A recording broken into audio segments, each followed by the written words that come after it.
qui est que si Allah subhanahu wa ta'ala t'a demandé de t'habiller de telle manière, toi, le musulman, c'est parce qu'il y a une raison. Lakin, comme d'habitude, on est une des seules communautés, on n'a pas de fierté. Je ne vais pas dire une phrase maintenant pour taquiner tel style d'habillement, vous allez me comprendre directement. Tu peux trouver un Marocain, par exemple Kandoura et tout, et des fois tu vas le trouver habillé d'une manière où tu te demandes quelle race il vient. Alors que si tu lui demandes t'es quoi, il va dire je suis marocain. C'est de l'habillement, de quel pays il vient, quelle manière.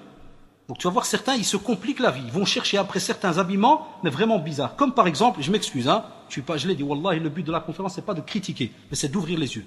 J'ai rencontré dernièrement en ville un style de jeune, j'ai souri au début, parce qu'il faut me comprendre, je suis un peu dépassé par les nouvelles modes. J'ai vu une nouvelle mode, mais on m'a dit que ça date déjà depuis un petit temps. Mais des fois, je sors rarement de ma grotte, alors je suis pas au courant des dernières. C'est le style de pantalon, tu as l'impression que c'est attaché ici, mais en vérité, tu as l'impression que le mec qui marche, son froc va tomber. Vous avez vu cette mode, de jeans qui pend là?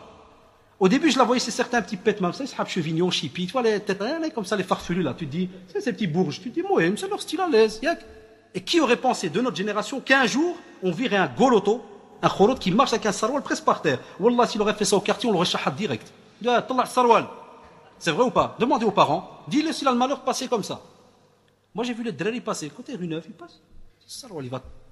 Si je fais un faux pas, Zulma, wallah, direct. J'ai demandé à un copain, il m'a dit, non, t'es fou, toi, il m'a dit, il est bien attaché, chemin. C'est une nouvelle mode, t'es pas au courant. Regarde. Alash at-tamara, pourquoi ce casse-tête? Il y a le musulman. Quel est ce cerveau que tu as pour te lever en plein matin, pour aller jusqu'en ville, pour acheter un sarwal qui te pend au genou? Et que si tu marches, wallah, tu prends n'importe quel padre, miskin qui est bien ma'akal, tu lui dis, je veux une fiche signalétique de ce type. Dès qu'il va le voir, c'est tout, ça c'est le fitra, ça ou là? Wallah al-adim, c'est le fitra, c'est naturel. Il va dire, ça s'appelle al-mouda. Regardez jusqu'où on a dépassé, alors que le prophète Sassim te dit, voilà, il faut s'habiller large. On parlait même avant de sarawil, ça existait, qui venait du Yémen et autres, il n'y a pas de problème, il y a des qamis, on a de tout. Un musulman, il ne lui est pas interdit de mettre un pantalon, une chemise, c'est pas interdit, wallahi. Lakin, alhamdoulilah, on a des petites règles. Pourquoi? Pour pas attirer l'autre, pas de causer de problèmes, ceci, cela. Donc on n'a pas d'honte, nous, là-dessus. Loin de là. Parce que toi, en tant que musulman, tu veux du bien à ta sœur ou bien à ton frère. Et c'est comme ça qu'Allah, subhanahu wa ta'ala, et son messager veulent que tu sois quelqu'un qui veut du bien pour l'autre. Donc on te dit, structure ta manière de t'habiller. Mais on vous dit alors à ce moment-là que, aujourd'hui, il est un fait certain que si jamais tu touches certains sujets chez certaines personnes, eh bien, ils ont en quelque sorte une malcompréhension. Et ils croient que si jamais tu t'habilles d'une certaine manière, tu es quelqu'un d'arriéré. Des fois, on fait la remarque. Il y a des gens qui me disent, ouais, mais mon frère, on est en 2007, faut s'adapter. Je suis adapté, moi, je marche comme toi, je travaille, je paye les impôts, tout, il n'y a pas de problème, je suis adapté. Qu'est-ce qui n'est pas dans l'adaptateur, là? Dis-moi, qu'est-ce qui manque? Je vais adapter quoi? Vous allez voir, la discussion, elle ne va pas aller très loin. Qu'est-ce que je dois adapter? Je vole pas, je respecte tout à l'aise. Qu'est-ce que je dois adapter? J'ai eu la visite au centre il y a quelques jours d'un groupe de Krishna. Wallah, des bouddhistes. Et drôle d'habillement, des robes. Hommes et femmes, ils mettent des robes, c'est comme des qamis avec des tissus qui reviennent derrière, avec un petit signe ici devant et une couette. Ils ont un système. Et subhanallah, je me suis posé la question, je me dis, subhanallah al-adim. Chacun dans sa croyance, qu'est-ce qu'il se dit? C'est lui qui est sur la vérité, ça, hawlala. Et je me dis, tchouf le musulman. Et tchouf ce Krishna là qui m'a rendu visite, lui il se dit, il est sur la vérité, c'est vrai ou pas? Et regarde comment il pratique. Il met tout ce qu'il doit mettre. Et il marche comme ça dans la rue. Wallah, mais ils sont venus de Schumann et tout, ils sont montés, je crois côté Schumann, parce qu'ils ont pris la voiture et tout. Ils sont sortis dehors, tout fiers, et ils savent que des gens vont rigoler, vont faire un tas de choses. Non, il a un programme dans sa tête. C'est comme ça, et on ne discute pas. Ça, hawlala. Lakin nous, spécialement, on est tout style. Wallah.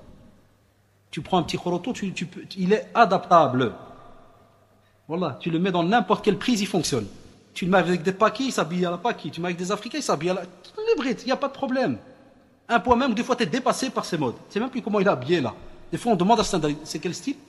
Ah, c'est les basketteurs de Chicago. Ah, tu sais ceux qui viennent avec des t-shirts, avec des torbas comme ça. Tu mets 3 types, là, 3 bras, 4 bras, mouhim. Tu lui dis, c'est vrai, c'est Nike-ish, c'est Nike-ish, c'est beau, c'est... On dirait un probe qui marche là, tout est bon comme ça. Pourquoi? Qui te demande d'être l'adab? Tous les 10 secondes, il parle le t-shirt là. Pourquoi ce adab? Il est torturé sur terre avant même l'eau. Pourquoi ce adab? Regardez autour de vous, wallah, je le dis, c'est vrai qu'il n'y a pas le choix d'en rire, mais ça fait mal au cœur. Il marche, wa qui tallah fi sarwal, tallah, alash ma'addab. Qui t'a demandé, Wallah, est-ce que tu as des hasanat là-dessus? Posez-vous la question autour de vous. Le mec là qui met un jeans hyper moulant, dis-lui de faire soujoud comme ibadallah, comme il faut. Pourquoi tu t'arrêtes de bakhi? Même dans la prière, il doit descendre au millimètre. Wallah, il est obligé d'étudier la physique avant de descendre. Parce que s'il dépasse 1 degré, Hazulma, il ne sait plus se relever. Wallah, mais il se relève, tu le défies. Il ne peut pas se relever. Alash ce adab, pourquoi cette torture sur terre? Alash, qui t'a demandé de te torturer de cette manière? Alors que Wallah, si tu étais de ceux qui disent Sami'na wa ata'na, on a entendu, on obéit, eh bien le prophète Sassoum t'a laissé un habillement hyper à l'aise. Pantalon large, street fighting, tu peux te lever, jambes en l'air, tout ce que tu veux, Wallah, écarté.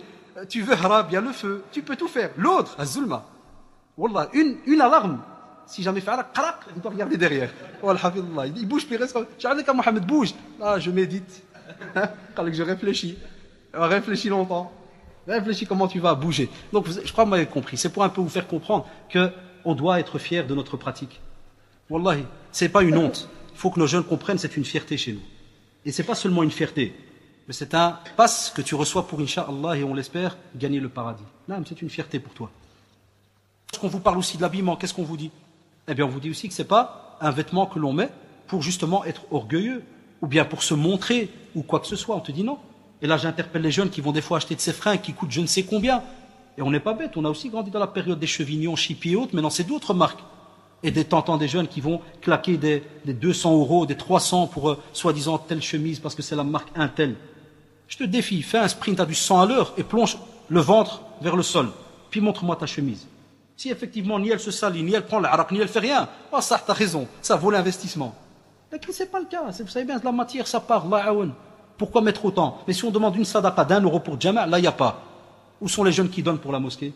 Où sont les jeunes qui sont inscrits chez les responsables? C'est un investissement aussi, et c'est comme ça qu'Allah et son messager veulent que tu sois ceux qui donnent. Où est-ce qu'on est?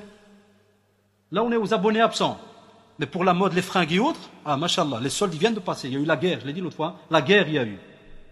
Il y en a qui se sont entretués, fi sabilillah. Ça, là. Il y en a qui ont fait qiyam layl. C'est quoi qiyam layl? C'est une nuit d'adoration.